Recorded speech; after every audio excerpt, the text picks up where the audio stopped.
You're lying in bed, one hand holding your phone, the other pulling up the blanket. Your brain is literally screaming at you, "Go to sleep, you have work tomorrow." But your thumb, it has a mind of its own. It just keeps scrolling. 3 hours later, you realize you've just loaded your brain with incredibly valuable information, like how sea otters hold hands while sleeping so they don't drift away, how some random couple on Reddit broke up over a laser tag dispute, and a video of some guy in the jungle building a swimming pool out of mud at 2 a.m. Modern humans are truly elite at destroying our own sleep. But if you go back 30,000 years, things were way worse. Because when the sun went down, our ancestors weren't lying awake worrying about internet drama. They were busy trying not to become a leopard's midnight snack. Nighttime in the Stone Age was a straight-up horror movie. Biologically speaking, humans are a joke when it comes to the dark. We have terrible night vision, no claws, no fangs, and we can't run fast. Basically, if you dropped a Homo sapiens into a dark forest 40,000 years ago, we were just an anxious, naked chicken nugget waiting to be eaten. And the dark back then wasn't city dark. There were no street lights, no glow from your neighbor's window. It was pitch black. The kind of dark where you hold your hand in front of your face and wonder if it's still attached to your arm. And out there in the dark, wolves, hyenas, cave lions, and maybe a rival tribe. So before they closed their eyes, they needed a defense system.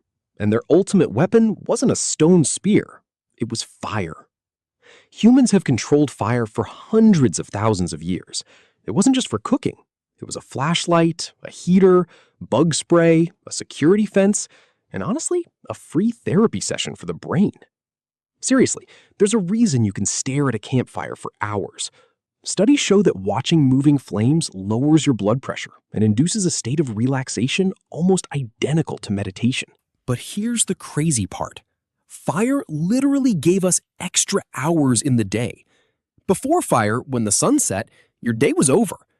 During the day, you were too busy trying not to die, hunting, foraging, fixing tools.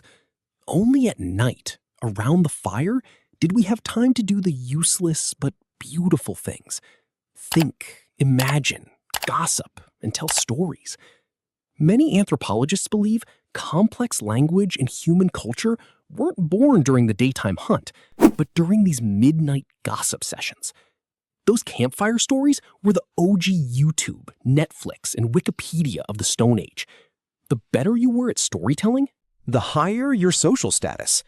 Turns out, content creator is the oldest profession in the world. Except instead of clickbait headlines, their hook was, "Bro, you won't believe what I saw in the woods today." But what about when it was actually time to sleep? How do you think they did it? Do you picture them just collapsing onto the cold, hard dirt and hoping for the best? Actually, they took their bedding incredibly seriously. In Sabudu Cave in South Africa, archaeologists found mattresses that are 77,000 years old, and they were highly engineered. The bottom layer was made of ash. Why? Because ash insulates you from the cold stone, deters bugs, and kills parasites.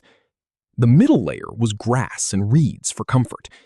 And for the top layer, they specifically used leaves from plants that act as natural insect repellent. Your ancestors were literally crafting organic anti-mosquito mattresses 77,000 years ago.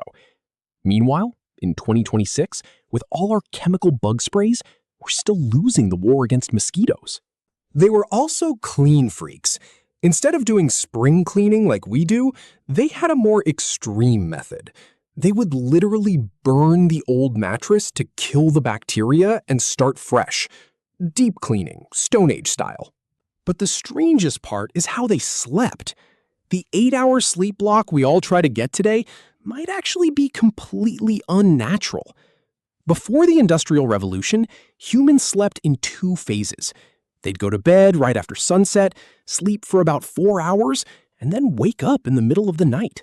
They'd stay awake for an hour or two, just hanging out, talking, praying, tending the fire, or, well, let's just say doing the exact thing you think they were doing. You know, making sure the family tree kept growing. No judgment here. Then they'd go back to sleep for phase 2 until sunrise. That midnight wakefulness wasn't considered insomnia. It was completely normal. But today, if you wake up at 3 a.m. and start overthinking why your crush didn't text you back in 2018, we call it a sleep disorder. Your body isn't broken. It's just that the Industrial Revolution invented alarm clocks, shifts, and rigid schedules, forcing us to compress our sleep so we can show up to work on time. Here's the truth.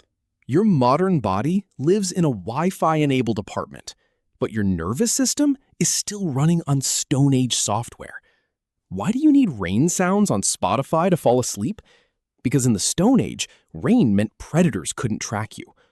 Why do you feel safe sleeping next to someone, but anxious sleeping alone in total silence? Stone Age brain. Why do you stare at LED lights at midnight and can't sleep? Because your brain sees that blue light and thinks, oh, cool, the sun is inside my room. And then there are dreams. Imagine living 40,000 years ago. Every night, you disappear for a few hours. In your head, dead relatives show up, monsters chase you, and you visit places that don't exist. Then you wake up with zero neuroscience or psychology to explain it. It's no wonder ancient civilizations believed dreams were portals to another dimension. To them, the line between dreams and reality didn't exist. It's a pretty hilarious paradox. Our ancestors lived in a world of constant deadly danger.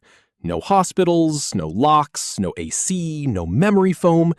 But they slept when their bodies wanted to sleep, woke when they wanted to wake, and lived in perfect sync with the planet. And us? We are the safest humans to ever exist. Yet here we are, staring at the ceiling at 2 a.m. The safest humans in history? The worst sleepers in history. Probably not a coincidence.